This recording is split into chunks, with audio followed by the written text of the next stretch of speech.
do have an extra credit opportunity Wednesday afternoon, 2:30. It will be a lecture on China. Okay, so Wilcox Hall 225. Obviously, if you can go, great. If you can't, I'm sorry. There'll be other opportunities. There will be other opportunities. But all you need to do is give me a summary of your thoughts, ideas, what you learned, what you liked, etc. Okay, for 25 bonus points. Okay, so up until this point, we've looked at the societies in both Mesopotamia and Egypt, and of course they share many similarities. Humanity settles down, develops agriculture, tames animals. They both establish themselves along rivers because that lends itself to agriculture and animals and human populations and stuff. More food, more people, more food, more people, more food, more people. Eventually, there's enough food. Not everyone has to, be a farmer. Society expands, society grows, it continues. We get, cities and towns and states, and, eventually we end up with these. Okay? So, now we look at India. Okay? And specifically, we kind of separate what we think of India as today with the original society that develops in India. In this case, we refer to this as Harappan India. Okay? Now, the first settlements take place along the Indus River. Okay? And in fact, this is why it is called India. Okay? Because of the Indus River. The Greeks actually name it, literally India means on the other side of the Indus, okay? So it gets its name from the Indus River, and despite that fact, okay, the Indus River today only goes through a small part of Western India. Most of the Indus is actually in modern-day Pakistan, okay? There's a reason for that, which we'll talk about later on. All right, but agriculture, or at least we begin to see small villages, okay, around the year 7000 BCE, so kind of in between when it happens in Mesopotamia and when it happens in Egypt, okay, still within that same time frame, I guess, historically, but, after Mesopotamia, but before Egypt, okay. It takes about 4,000 years, okay, to go from these small farming villages until they become these large cities, okay? So, from the time that, humans, at least in India, figure out that, hey, we can grow these things, we can have animals here, and so, we finally get enough food, we finally grow, someone could become the blacksmith, someone could become the carpenter, someone could become the wagon maker, all of that takes about 4,000 years, okay? Now, once that happens, though, Indian society progresses rather quickly because within 200 years, it's basically on the same level as the societies in Mesopotamia and Egypt, okay? So once they get there, they progress pretty quickly. The two biggest cities that we see here, one of them is called Mohenjo-Daro. The other one is Harappa, which is why we refer to it as Harappan India, because it is the bigger of the two, okay? And it is the one that impresses most archaeologists for two reasons, okay? Or, one big reason.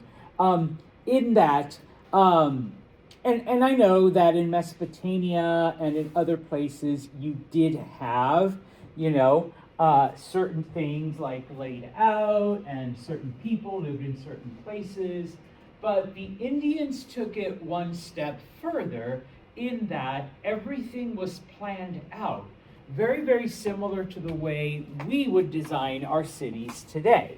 Okay, things didn't just like, oh, we have more people, like let's just put more houses. Okay, oh, Oliver decides, they're going to open up their own, blacksmith shop. So boom, convert the garage or whatever. In this case, the Harappans would literally design, okay, this is where people live, and that's it. Okay, over here is where people work. So here you can design a workshop. Okay, over here is where the business is going to happen. You can't just open up a market wherever. All right, only the markets go in this part of the city. And so we see this kind of planning, which you don't really see to that extent in some of the other societies. Okay, now another way that Harappan society is different. Okay, in that, yes, they start with farming. Okay, just like Mesopotamia and Egypt. Okay, and yes, they grow some of the same stuff. The wheat, the barley, eventually, sesame, eventually millet. Like all of these other things. But it is the Harappans that are the first to grow cotton on purpose. Okay, now you don't eat cotton. Okay, what do we use cotton for? Textiles. Textiles. Yes, textiles, clothes. Okay, up until this point, yes, humans have domesticated animals, and we are using certain animals like sheep and goats. All right, we're shaving them. We're taking, their wool, their fur, their hair, or whatever you want to call it, weaving it into clothing. Okay, but in India, it's kind of like, okay, maybe we don't have as many sheep or as many goats. Maybe it's a little bit, hotter. And of course, the heat is of a different nature because it's not a dry heat. All right, it is a humid environment. All right, both Mesopotamia and Egypt are a hot and dry climate. But when you throw in humidity, it's a different story. And so in India, okay, why is it important? Because first time we see humans growing something that is not meant to be eaten.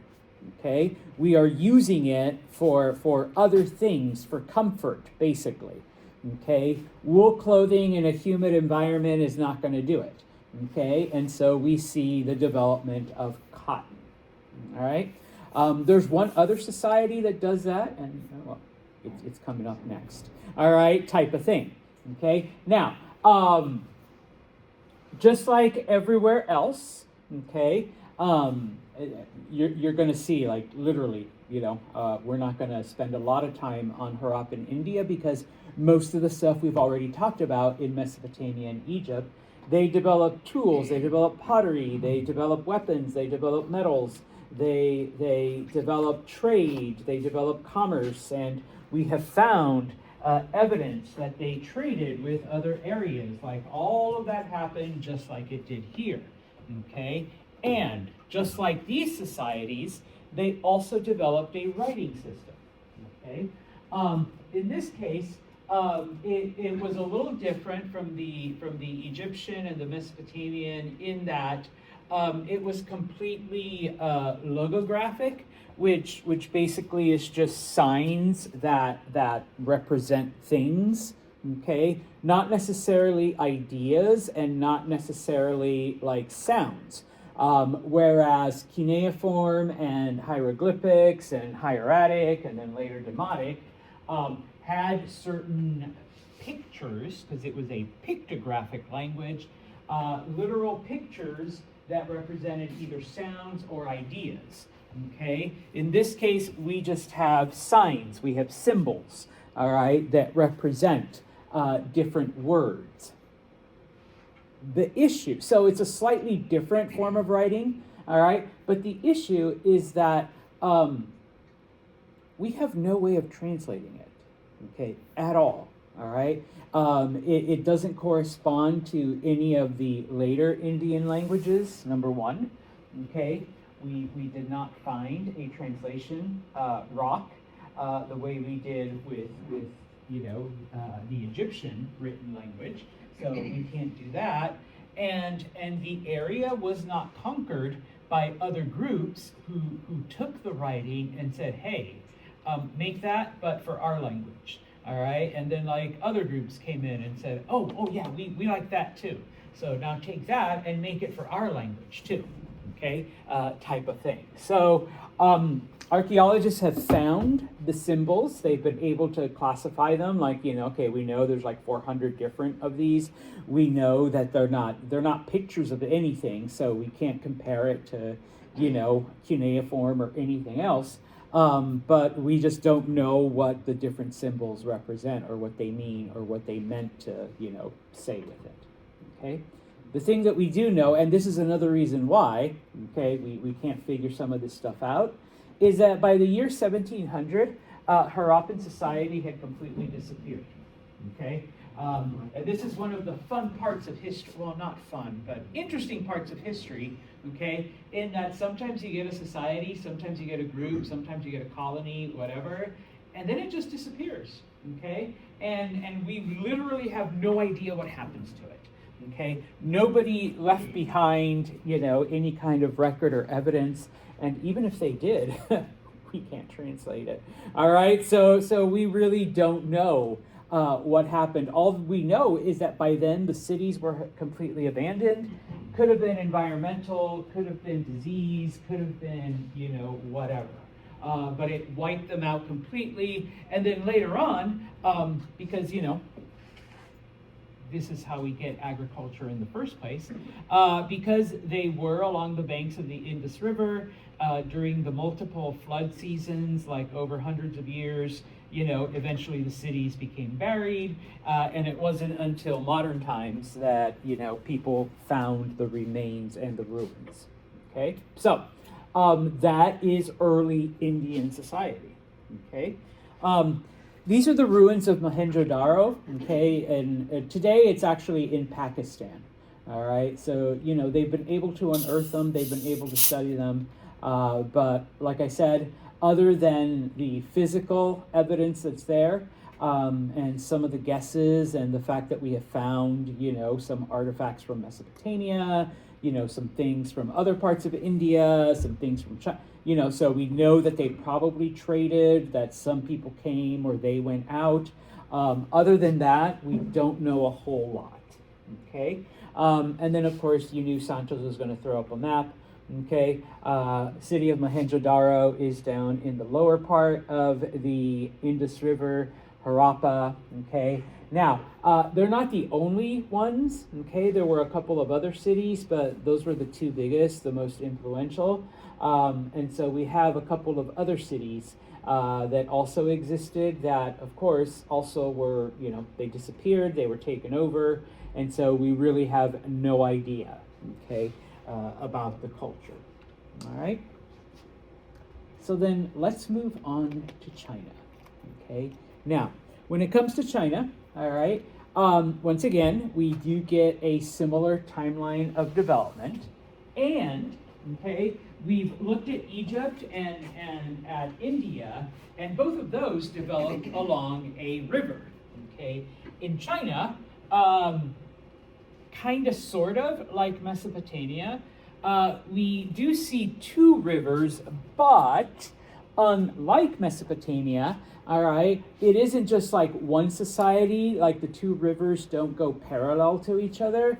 They're actually in different parts of China, like separated by thousands of miles, okay? First is the Yangtze.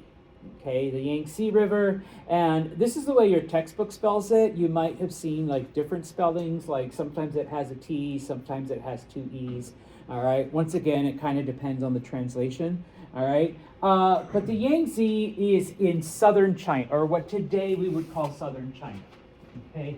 The Yangtze is often referred to as China's blessing, okay, because, all right, it was very deep, okay, it was very stable, All right, it was very reliable. It was similar to the Nile in that, okay, the people there knew, its patterns. They knew that it would, flood at certain times of the year, and then at other times of the year it would do this, but then everything would go back to normal. So they could base their life along the different cycles of the Yangtze, and if they knew when it was going to flood or there were going to be storms, they could always prepare, okay? In the north, in northern China, it's called the Yellow River, okay? And the Yellow River, sometimes called China's Sorrow, okay?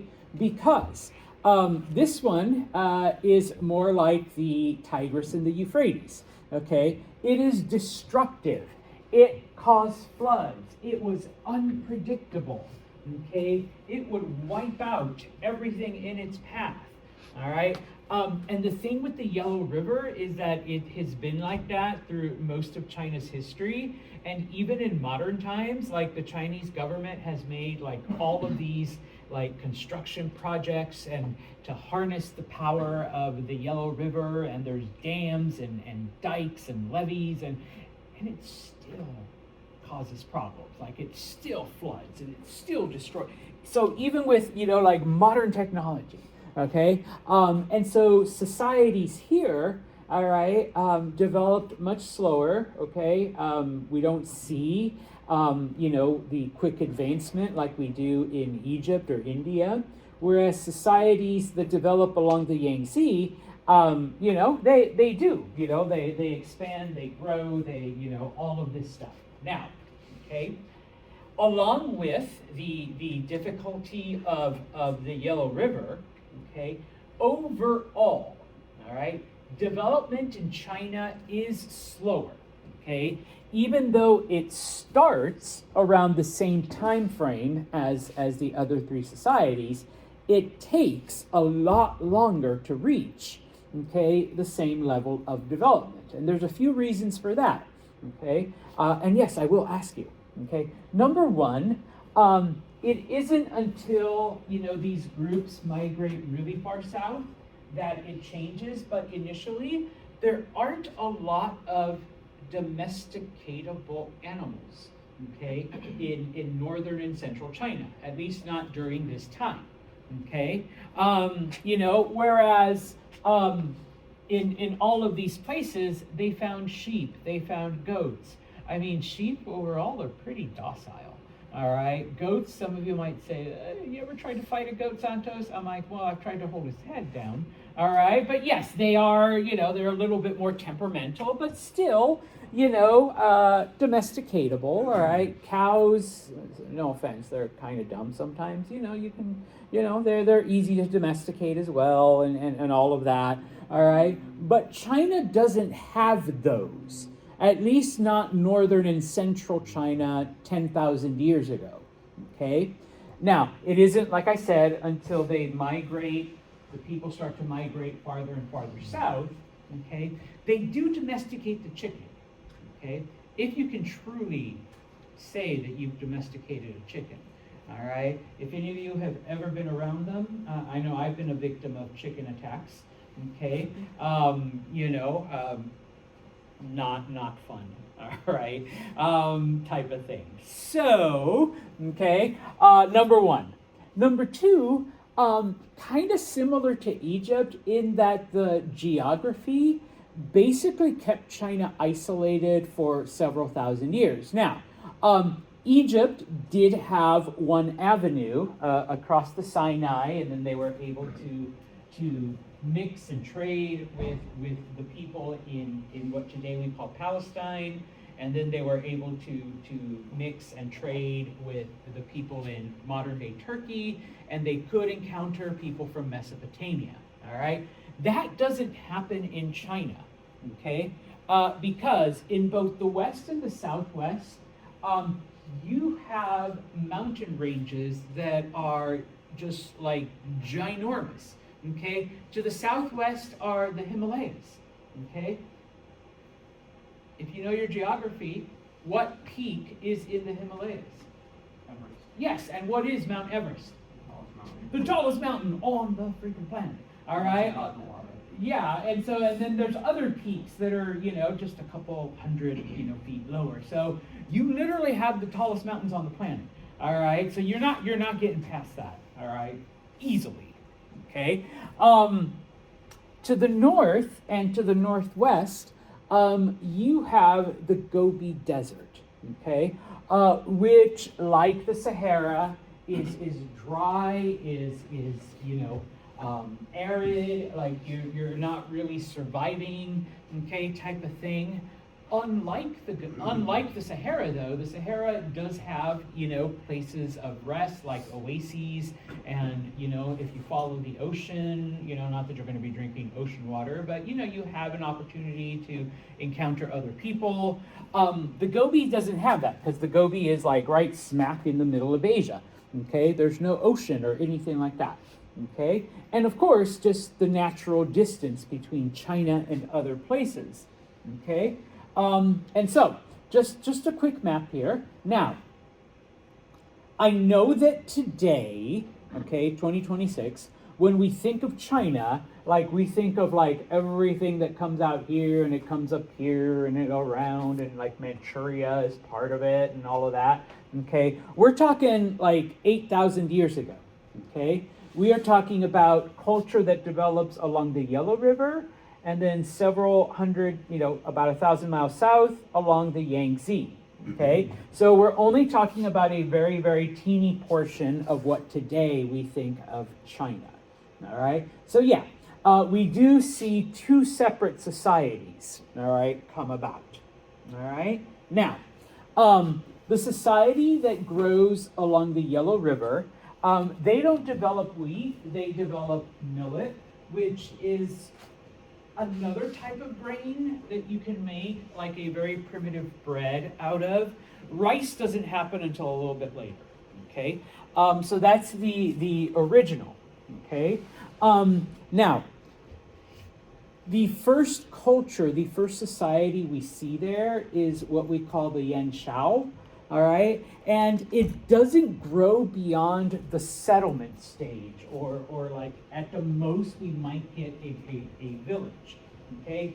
Because once again, they are along the banks of the Yellow River, okay?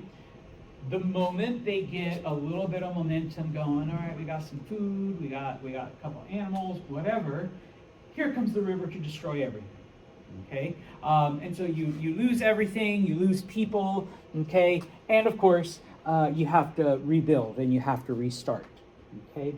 They also practiced what is known as slash and burn agriculture, where, okay, you've survived your encounter with the river, like it didn't destroy everything, it didn't kill you, but once you took your crops, okay, they would literally, like it says there, they would cut everything down and then burn it, okay?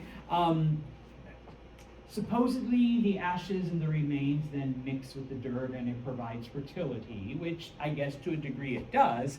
But what it also does is it destroys everything you've worked for. And so you kind of have to move to a slightly different place, not too far, and do the thing over again, okay? Same type of slash and burn agriculture was found in the Americas with the, I don't know the tribe, but indigenous people. But they did it better because they knew what the fuck they were doing. Yeah, okay. And they probably didn't have to deal with the Yellow River, like wiping everything out as well, okay? So if you are in a small, like clan-based or small village, type of thing, but obviously you're not going to develop into this giant society practicing slash and burn agriculture, okay? Now, along the Yangtze River, we see the Longshan culture, okay, which is one of the first societies to rise up, okay? Now, remember, the Yangtze is stable, the Yangtze is reliable, okay? It provides, security, etc. And so, yes, here we do see, okay, society developing. Now, We don't quite get to the city stage. All right, we're moving along. We've got some settlements, then those grow into villages. Then we get these little towns. All right, and so yes, because there's enough food and the river's not destroying all of our stuff, and food, people, food, people. Okay, yeah, we do see evidence that this culture does develop, pottery and tool, because not everyone has to farm. So we can have the pottery maker, we can have, the metalsmith making us tools, making us baskets. So you have some very early primitive, technology. The other thing, okay, because it's once again, because of the lack of animals and a couple other things, society kind of stalls there. But the people still continue to grow. All right. And so eventually we have found that some of their settlements do, in fact, have defensive walls. So we're not 100% sure who their enemy was, but they were encountering, hostile people.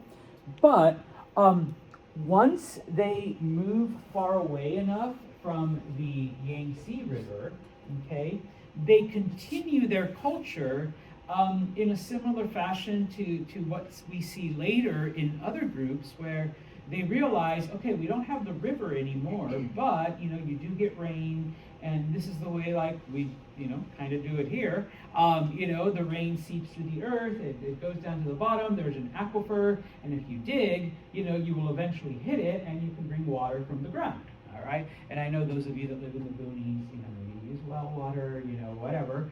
Okay, but that we have found evidence of early wells in some areas. So we are seeing this progress. Okay, and so eventually we get a group of people, the Liangzhu, okay, who begin to develop some of the first governments, okay, in China, okay, because remember, okay, once we get a society that's big enough, all right, we need rules. We need people to make the rules, to enforce the rules, okay. Now, we also begin to see then, okay, evidence of advanced farming, okay. No more slash and burn, no more like primitive, they're actually planning out, they've developed other crops, and lo and behold, they have moved into an area, okay, where they have found sheep and pigs, okay, so they've migrated to the south, all right, and eventually, water buffalo, okay. If you've never seen a water buffalo, does not look like the buffalo here because we don't have buffalo here. It's actually bison. Don't know why we call it buffalo. Okay, the city should be called Bison, all right, not Buffalo. I know it doesn't, right? The bison bills, yeah, no, that doesn't quite work. But anyways, they are able to, and water buffalo, just FYI, like I spent time in Vietnam, they are very docile. They are very domesticatable. All right, so I mean, it's just like they're like just big giant puppies, type of thing. All right, and then you think about, oh wait, you're going to eat that, aren't you? Oh shit. All right, but yeah, okay. And so they find sheep. They're able to domesticate sheep and pigs. Okay, and similar to other areas, when it comes to dogs, remember, they're work animals. We use them for hunting. We use them for defense. We use them for companionship and all of that. Okay. Now, so this culture is growing. It's getting bigger. All right. We're on the verge of developing a complex society. We're on the verge of developing, social distinctions and these big cities. And then a worldwide drought, or at least a general drought hits the area. Okay. No water, no crops.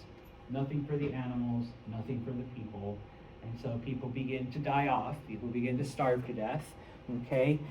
They have to migrate back to an area that's closer to the rivers, so that we have that access. But basically, all of the progress that they built up falls apart. Okay? So right when we're about to see the beginnings of a complex society, boom. Okay, an environmental disaster basically happens. All right, so we're going to leave China alone and look at some of the other areas to finish off the chapter. Okay, because even though these are the four main societies, okay, and I promise I'll come back. I just need the map. Okay, no, not that map. I need the big map. Okay, there is human development, okay, in other parts. All right, those are just the four big ones where we see the development of a complex society. Okay, so when we talk about Greece, sometimes we refer to it as the Aegean region because the Aegean is the body of water that's between Greece and Turkey. Okay, we know that early Greeks had contact with Egypt and Mesopotamia because we have found, Egyptian and Mesopotamian artifacts amongst them, and of course we have found Greek artifacts amongst the Egyptians and the Mesopotamians. Okay, but, and we'll discuss this further as we go into future chapters, because of the geography and because of the landscape, the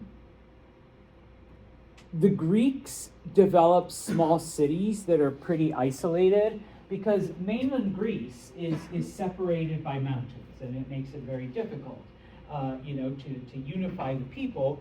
But also, most of the Greek people are separated by islands. Okay, so you have, bodies of water to cross. That isn't always easy, especially about 10,000 years ago. Okay, now the land is pretty hilly and rocky. So while you do see some farming, okay, it is nowhere near as extensive as these cultures. Okay, because of the mountainous, terrain and all of that, okay,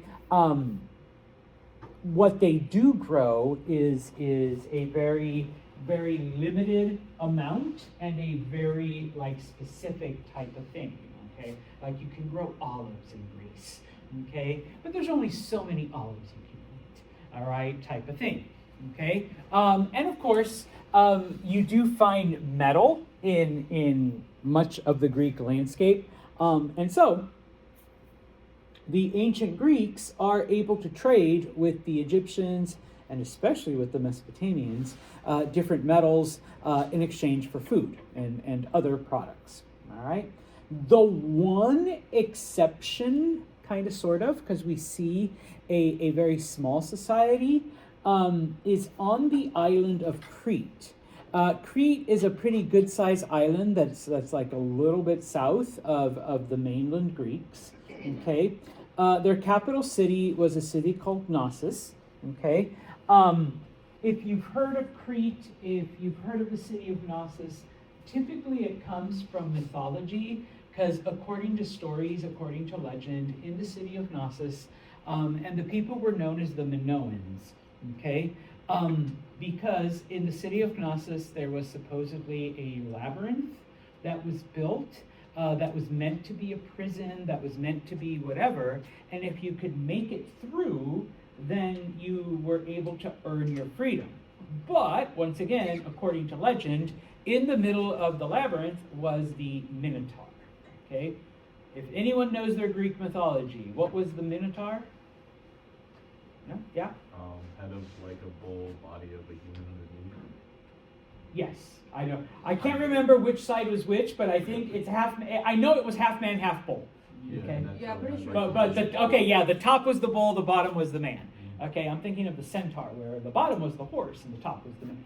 Okay, so yes. Okay, so you had to not only figure out your way out of this maze, out of this labyrinth, but if you encountered this half man, half bull, you had to get past that too. Okay. All right. Whatever. Okay. What we do know about the Minoans and the island of Crete, okay, is that while they didn't have, once again, a lot of farmland, they didn't have a lot of food, etc., the island of Crete had a lot of gold, at least 10,000 years ago. Okay, and so at some point, once humanity, begins to place value on this, pieces of yellow rock, all right, then yes, the Minoans are able to buy and trade with other cultures. Okay, and so that way they're able to develop their own little mini society. Okay, now the land is called Anatolia. Modern times, we refer to it as Turkey, okay?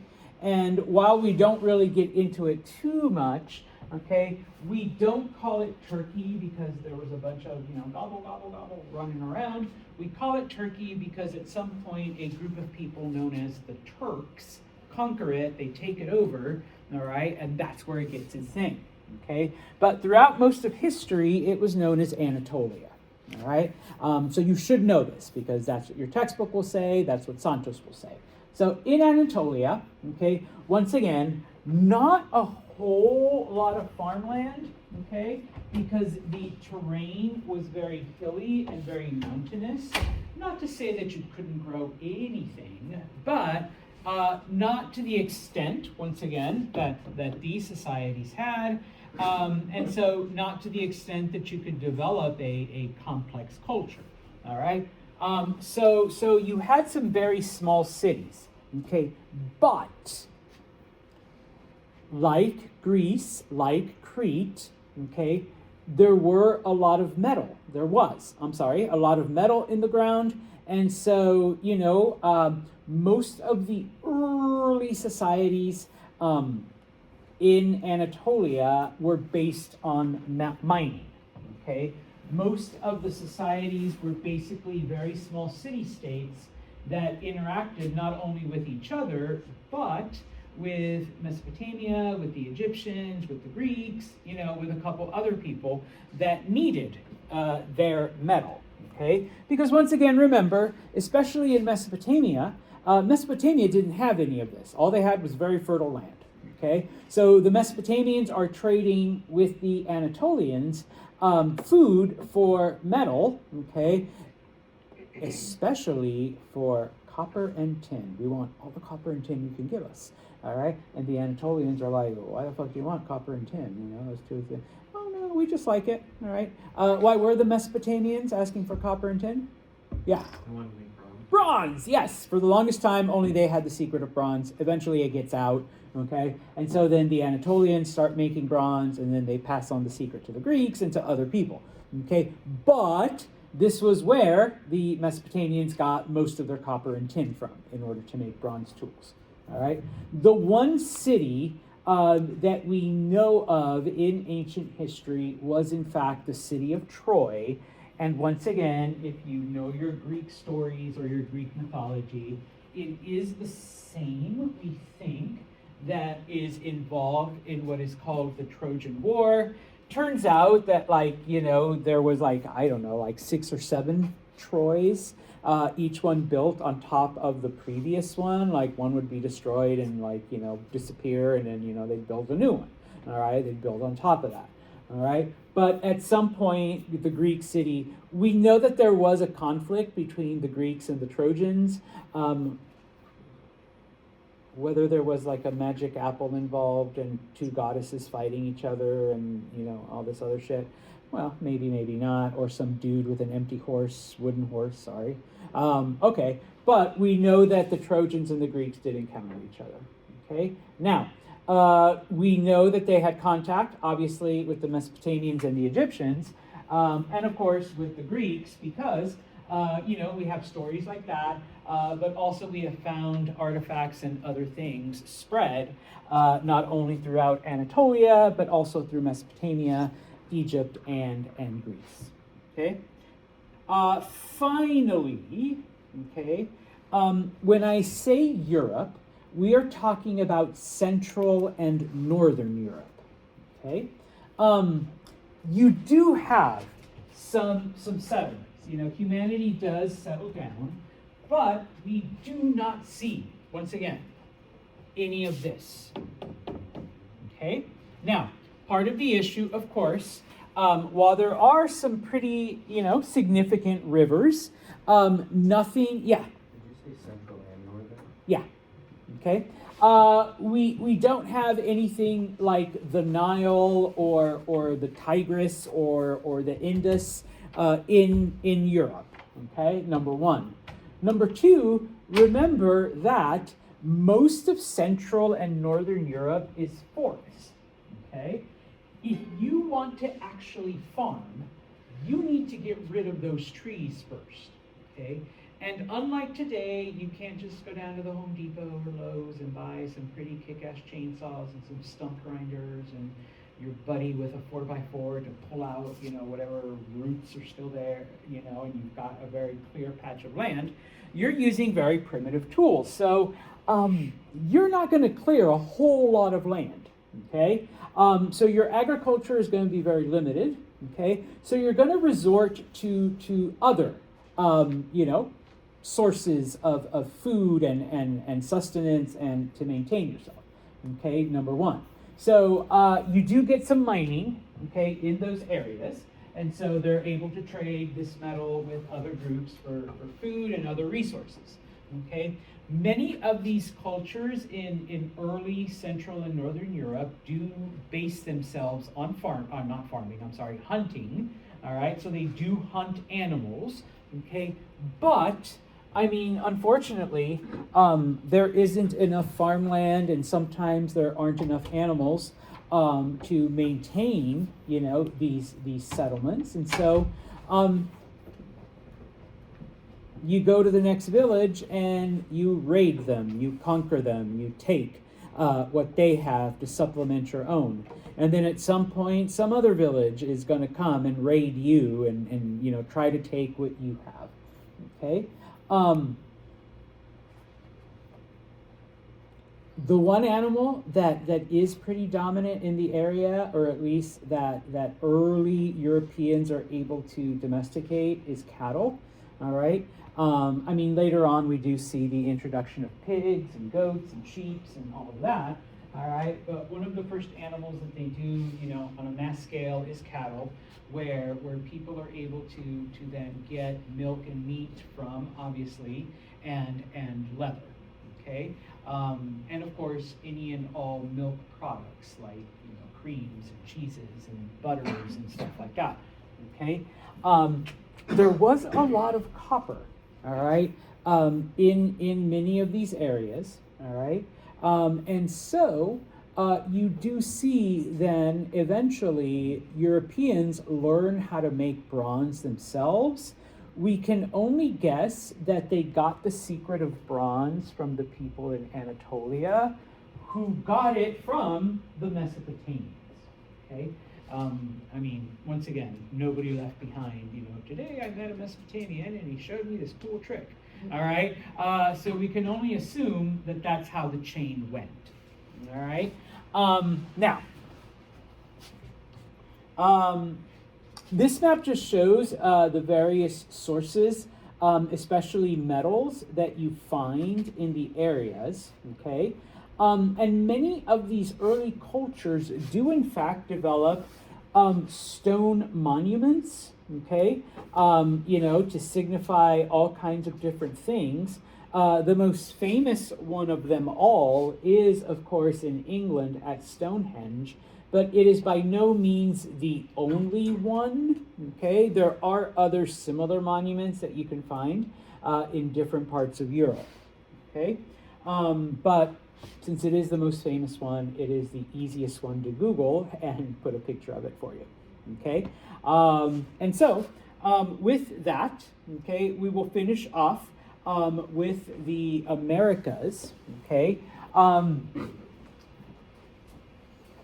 Similar to Europe, all right, there wasn't a lot of development like this, okay? Some of the earliest, okay, would be fishing villages along the coasts, okay? And while in some areas they do develop, things like beans and chilies, okay, and then later on potatoes, you don't see a huge development of farming, okay? there are no major rivers, okay, throughout the Americas, with one or two exceptions. And some people might go, well, Santo, what about the Amazon? Okay, yeah, the Amazon, but then you also got like, barracuda and other, dangerous animals. You really can't, number one. Number two, in these areas, there's a lot of jungle, okay? So a similar problem to the Europeans, you have to clear the land first before you can develop farms. And unfortunately, once again, with the primitive tools of the time, it's not really going to happen to any degree. And also, it's a little bit different from European forests in that most of these areas do get a lot of rain. And so you have to constantly be pushing back the jungle, all right, just to maintain a farm. Also, jungle soil is surprisingly unfertile. Once you plant something there, and you make a farm, it doesn't last long. Yeah, so you have to resort to slash and burn also. Right. Okay. In Mexico, we do see the development of corn as the principal crop, but similar thing. Okay, you do have jungles, you do have mountains, you do have like all of these other things that prevent any major society from developing in the Americas as well. Don't worry, they do catch up, but you got to give them a couple thousand more years. Okay? So, we'll stop right here. Okay? Enjoy your weekend. Don't forget to look